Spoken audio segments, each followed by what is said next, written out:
नमस्ते विद्यार्थियों। जब हम राजनीति विज्ञान एमए फाइनल में हम मौलिक अधिकारों पर अध्ययन कर रहे हैं। पिछली क्लास में हमने मौलिक अधिकारों पर अध्ययन किया था और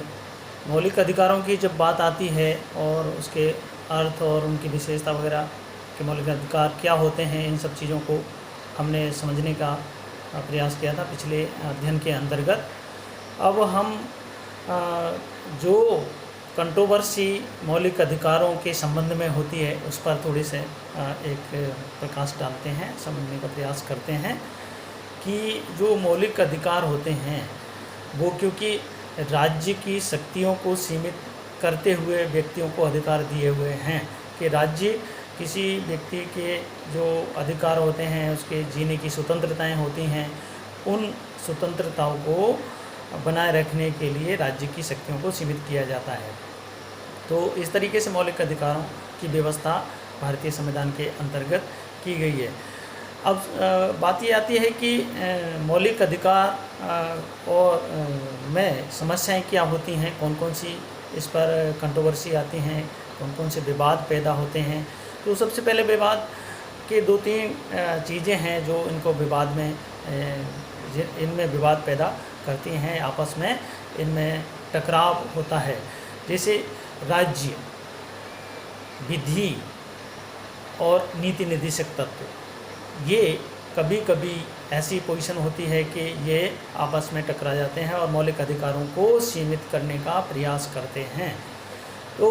हम समझने का ये प्रयास करते हैं कि भारतीय संविधान के अनुसार मौलिक अधिकारों में अतिक्रमण करने से बचाने के लिए या मौलिक अधिकारों के हिसाब से राज्य की परिभाषा क्या है। तो भारतीय संविधान का जो अनुच्छेद 12 है उसमें राज्य की परिभाषा दी गई है या राज्य को परिभाषित किया गया है कि राज्य का मतलब ये होगा कि संघ सरकार जो होती है, भारतीय संघ सरकार, केंद्र सरकार जो होती है और उसके विभिन्न अंग जो सरकार के होते हैं, वो उनकी जो कार्यपालिका व्यवस्थापिका के अंग प्रत्यंग जो होते हैं वो सरकार के अंतर्गत या राज्य के अंतर्गत आते हैं। और दूसरा, राज्यों के अंतर्गत जो व्यवस्थापिकाएं होती हैं और विभिन्न जो कार्यपालिका के कार्यालय वगैरह होते हैं, वो सारे अंग जो है राज्य के जो अंग होते हैं, राज्य की जो सरकार के अंग होते हैं, उनको भी हम राज्य के अंतर्गत लेते हैं अनुच्छेद 12 के अनुसार। इसके अलावा जो सरकारी एजेंसियां होती हैं जैसे ONGC है, सेल है, गेल है और इसके अलावा NTPC वगैरह है, नवरत्न कंपनी वगैरह हैं, जो भी सरकार के द्वारा संचालित होती हैं, वो सारी एजेंसी भी इसके अंतर्गत आती हैं। LIC वगैरह ये भी इसके अंतर्गत आते हैं। इसके अलावा स्थानीय निकाय के रूप में पंचायतें हैं, नगर पालिकाएँ हैं, जिला बोर्ड हैं, सुधार न्यास हैं, ये सब भी सरकार या राज्य की श्रेणी के अंतर्गत आते हैं मौलिक अधिकारों के हिसाब से। तो सरकारी कार्य करने, इसके अलावा सरकारी कार्य करने वाली कोई भी प्राइवेट एजेंसी जब सरकारी कार्य के सरकार के द्वारा दिए हुए कार्य को कर रही होती है तो वो भी राज्य की श्रेणी के अंतर्गत आती है।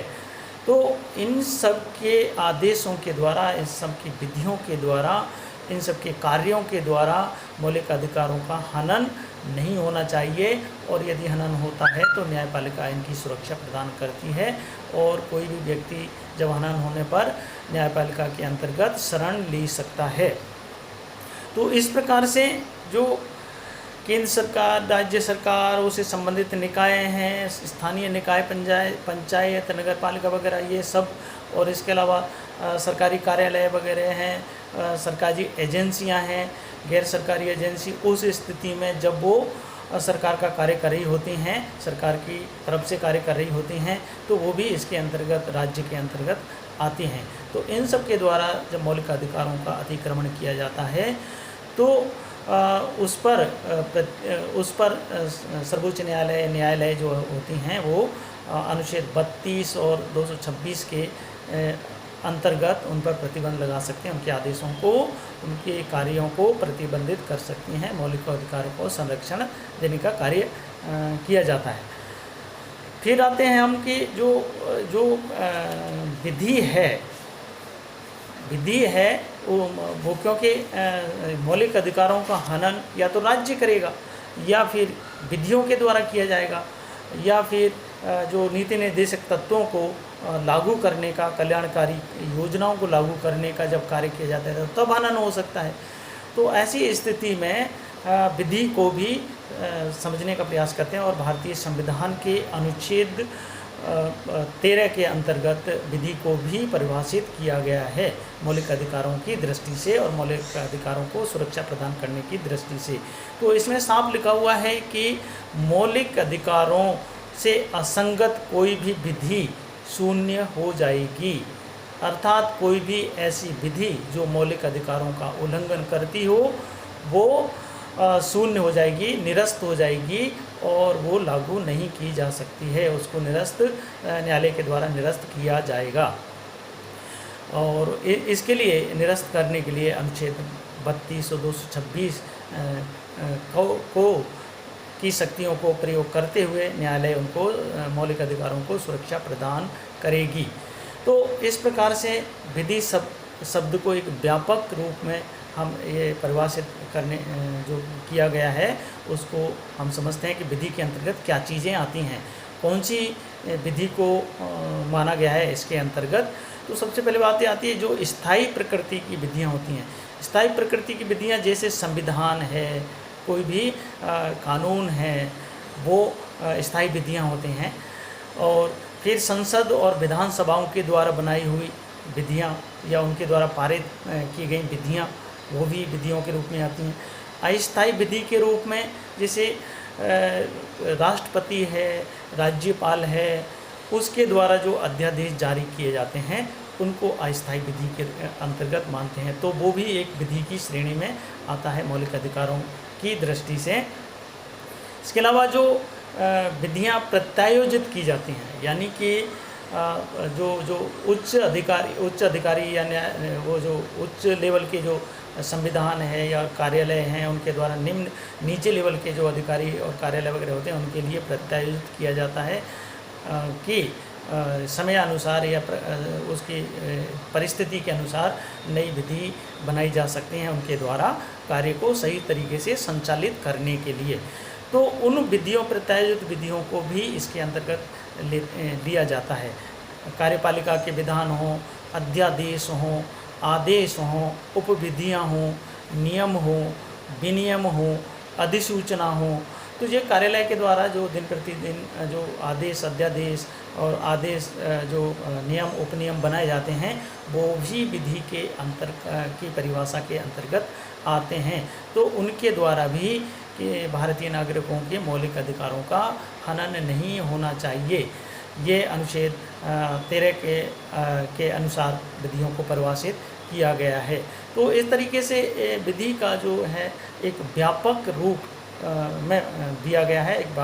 व्यापक अर्थ दिया गया है। तो गैर जो विधायी स्रोत होते हैं, विधि के गैर विधायी जो स्रोत हैं वो भी इसके अंतर्गत आते हैं। जैसे कई रूढ़ियाँ होती हैं, कोई रीति रिवाज वगैरह होते हैं जो कि मौलिक अधिकारों का उल्लंघन करते हैं, तो उनको भी हम विधि के अंतर्गत लेते हैं। तो इस प्रकार से ये भी विधियाँ होती हैं जिनको कि परिवर्तन मौलिक अधिकारों पे यदि वो अतिक्रमण करते हैं तो उनको भी निरस्त किया जा सकता है, न्यायालय के द्वारा निरस्त किया जा सकता है। तो जो इसके अतिरिक्त जो संशोधन विधि है व्यवस्थापिका के द्वारा, विधानसभाओं के द्वारा, संसद के द्वारा संशोधन के द्वारा कोई नई विधि बनाई जाती है, वो यदि संविधान के मूल ढांचे का अतिक्रमण कर रही होती हैं तो उसको भी निरस्त किया जा सकता है, उसको भी सीमित किया जा सकता है। तो क्योंकि मौलिक अधिकारों का अतिक्रमण करेगा तो कौन करेगा, या तो राज्य करेगा या सरकार के द्वारा बनाई हुई विधियां करेंगी। तो ये जो विधियां होती हैं वो विधियां इनका अतिक्रमण करती हैं तो उनको निरस्त किया जा सकता है। तो फिर एक बात आती है कि जैसे भारतीय संविधान के में जो पहले 7 मौलिक अधिकार दिए हुए थे और बाद में एक मौलिक अधिकार को उसमें से हटा दिया, संपत्ति के मौलिक अधिकार को उसमें से हटा दिया, और कई बार मौलिक अधिकारों में कुछ जोड़ दिया जाता है, कुछ उसमें से हटा दिया जाता है, संशोधित कर दिया जाता है, कई बार उनको सीमित कर दिया जाता है। तो फिर ये जो विधियाँ हैं, इस तरीके की जो विधियाँ हैं, उस पर हमेशा विवाद का प्रश्न हमेशा रहा है, चाहे वो शंकरी प्रसाद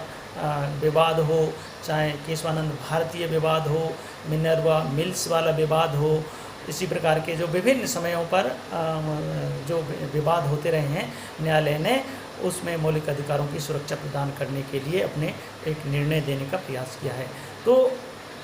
जो विधियां बनती हैं उसमें अंततः ये निष्कर्ष निकल करके सामने आया है कि ऐसी विधियां नहीं होनी चाहिए जिससे कि जो संविधान का मूल ढांचा है, जो मूल अधिकार की जो मूल प्रवृत्ति है, प्रकृति है, उसका अतिक्रमण नहीं होना चाहिए, अहित नहीं होना चाहिए। उन विधियों को समाप्त किया जा सकता है, निरस्त किया जा सकता है। तो इस प्रकार से मौलिक अधिकारों के अतिक्रमण से संबंधित हमने आज चर्चा की है। और इसके अलावा जैसे नीति निर्देशक तत्व जो हैं वो भी कई बार सरकार के द्वारा बहुत सारी कल्याणकारी योजनाएं चलाई जाती हैं, विभिन्न कल्याणकारी योजनाएं चलाई जाती हैं। उन योजनाओं को लागू करने के लिए मौलिक अधिकारों को कई बार सीमित करना पड़ता है। तो तब जो कुछ व्यक्ति जो हैं जिनके मौलिक अधिकारों का हनन होता है, वो न्यायालय में जाते रहे हैं और उन योजनाओं को सीमित करने के लिए प्रार्थना देते रहे हैं। तो उसके अंतर्गत भी ये आता है कि जो जन सामान्य के कल्याण की योजनाएं होती हैं, संपूर्ण जनता के जो कल्याण के लिए जो योजनाएं चला रही होती हैं, उनके लिए कुछ मात्रा में यदि मौलिक अधिकारों को सीमित करना पड़े तो किया जा सकता है। इस तरीके के निर्णय अंततः आए मिल्स के अंतर्गत, और कई बार इनके विरुद्ध में भी निर्णय आते रहे हैं कि नीति निर्देशक तत्व मौलिक अधिकारों का हनन नहीं कर सकते हैं। किंतु जब जन सामान्य की बात आती है, राष्ट्रीय हित की बात आती है और सार्वजनिक कल्याण की जब बात आती है, तो ऐसी योजनाओं को लागू करने के लिए नीति निर्देशक तत्वों को प्राथमिकता दी जा सकती है। तो क्योंकि मौलिक अधिकारों को जब लागू किया जाता है तो राज्य की शक्तियाँ उसे सीमित कर सकती हैं, या जो विधियाँ बनाई जाती हैं वो उसको सीमित कर सकती हैं, या नीति निर्देशक तत्वों के माध्यम से जो कल्याणकारी योजनाएं चलाई जाती हैं वो उनको सीमित कर सकती हैं। तो उनके विपरीत जो प्रावधान किए गए हैं उनको सीमित करने के लिए उनकी जो सीमा निर्धारित की गई हैं उस पर आज हमने चर्चा की, अध्ययन किया। आज इतना ही, बाकी का आगे के उसमें अध्ययन करेंगे। धन्यवाद।